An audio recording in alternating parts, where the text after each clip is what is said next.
નમસ્કાર. આજે મહાભારતની એક સુંદર ઘટના આપ સમક્ષ રજૂ કરું છું.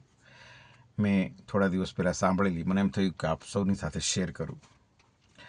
એક દિવસ શ્રી કૃષ્ણ ભગવાને પાંચેય પાંડવોને કહ્યું કે તમે જાઓ જંગલમાં અને નિર્ધારિત સમયે તમે પાછા આવજો, ત્યારે હું તમને એક પ્રશ્ન પૂછીશ. પાંચેયને મને જવાબ આપવાનો છે. પાંચેયને જુદી જુદી દિશામાં જુદી જુદી જગ્યાએ જવાનું છે. પાંચેય પાંડવો પ્રભુની આજ્ઞાનું પાલન કરવા માટે ગયા. સાંજે પાછા આવ્યા તો શ્રી કૃષ્ણ ભગવાને પ્રશ્ન પૂછ્યો. જો આ પ્રશ્ન કૃષ્ણ ભગવાનનો જે છે એ પ્રશ્ન નથી, પણ કળિયુગનો સંકેત છે. બહુ સુંદર વાત છે, સાંભળજો. કૃષ્ણ ભગવાને પ્રશ્ન પૂછ્યો બધાને, એમાંથી એક એક જણાને જવાબ આપવાનો હતો. સૌથી પહેલા યુધિષ્ઠિરે જવાબ આપ્યો. કૃષ્ણ ભગવાને પૂછ્યું કે તમે ત્યાં શું જોયું? યુધિષ્ઠિરે કહ્યું કે ભગવાન, મેં એક 2 સૂંઢવાળો હાથી જોયો. મને આશ્ચર્ય થયું. કૃષ્ણ ભગવાને કહ્યું, બરાબર છે.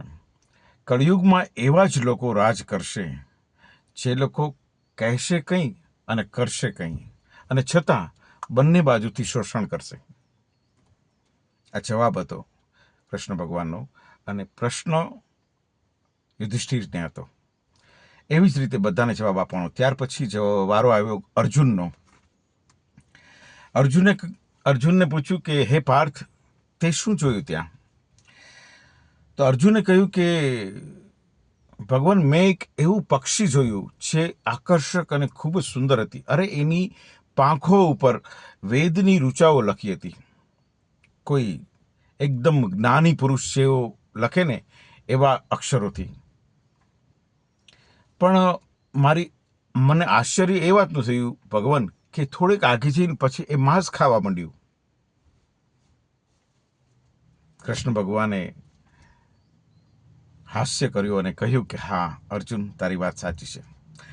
કળિયુગમાં એવા માણસો જ હશે જે પોતાને જ્ઞાની કહેવાશે, પોતે ખૂબ સુંદર રીતે સમાજ સાથે વ્યવહાર કરશે, પણ એનું આચરણ, આંતરિક આચરણ રાક્ષસો જેવું હશે. આ બીજો જવાબ થયો. ત્યારબાદ ભીમનો વારો આવ્યો. ભીમ, તમે શું જોયું?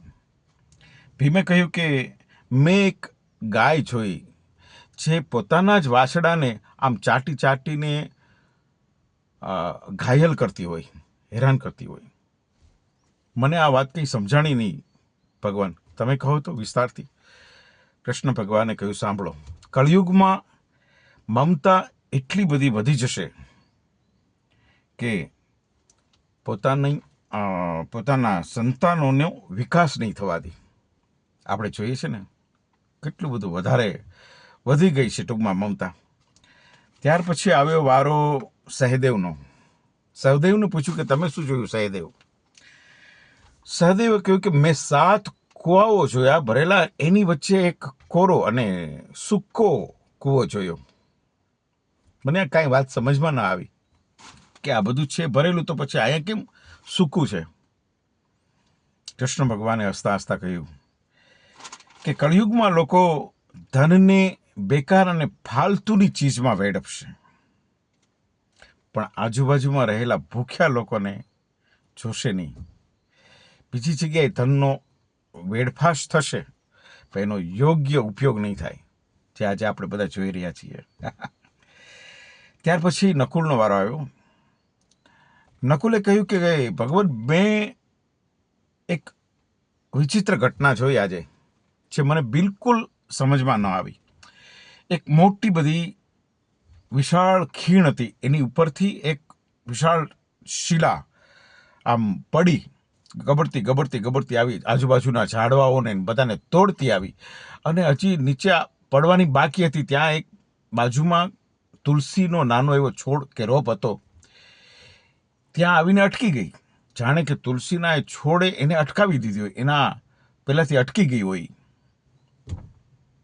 કૃષ્ણ ભગવાને બહુ સુંદર હાસ્ય કર્યું અને કહ્યું કે કળિયુગમાં પતનને હરિનું નામ અને પ્રભુનું નામ એ શબ્દ જ રોકી શકશે. એટલે જ કહેવાયું છે ને કે નહીં કલી કરમ ન ભક્તિ વિવેકુ, રામાયણની ચોપાઈ છે. નહીં કલી કરમ ન ભક્તિ વિવેકુ, રામ નામ અવલંબન એક. કળિયુગમાં કળિયુગની અંદર ફક્ત નામ સ્મરણ એ પોતાની જાતને અને સમગ્ર સંસારને તારવા માટે ખૂબ જ ઉત્તમ આચરણ છે. પૂજ્ય નારાયણ સ્વામી બાપુનું એક ભજન પણ એક સરસ છે કે ચપલે હરિ કા નામ, ચપલે હરિ કા નામ.